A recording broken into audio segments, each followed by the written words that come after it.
ஒருத்தர் சம்படி நம்ம தமிழ்நாட்டிலேருந்து யூஎஸ் வந்துட்டார்.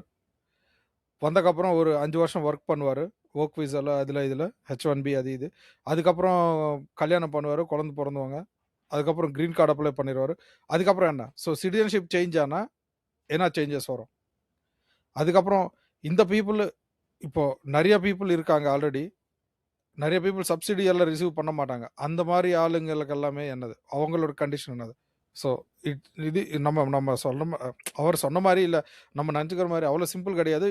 தேர் are too many complex stuff like நிறைய காம்ப்ளெக்சிட்டிஸ் இருக்குது அதில் இம்ப்ளிமெண்ட் பண்ணுறதுக்காக. அது மட்டுமா, இதுல முக்கியமா ஹியூமன் ரைட்ஸ் லேயர் வேற இருக்கு. ஒரு கண்ட்ரி விட்டு வெளியே போகணும், ஐ மீன் தாய்நாட்டை விட்டு வெளியேறணுன்றப்போ அது அவங்களோட உரிமை. சர்வதேச விதிமுறையில பாக்குறப்போ இது பரவலா அதை பாதுகாக்கப்படுது. ஆனா கிரிட்டிக்ஸ் என்ன ஆர்கியூ பண்றதுக்கு வாய்ப்பு இருக்குன்னா, ஒரு highly skilled immigrant or migrate இருக்காங்க, ஆர் டிராவல் பண்ற எல்லாருமே ஆர் மைக்ரேட்டர் எல்லாருமே வந்து ஒரே லெவல் ஆஃப் ஸ்கில் வச்சு டிராவல் பண்றது இல்லை. அப்ப எல்லாருக்கும் ஒரே விதமான டாக்ஸ் போடுறது எந்த விதத்தில் நியாயமா இருக்கும்?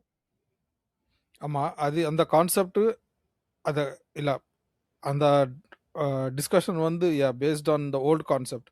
அந்த கான்செப்ட் வந்து ஓல்டு தான். பட் இப்போ மாடர்ன் பீப்புள் வந்து மாடர்ன்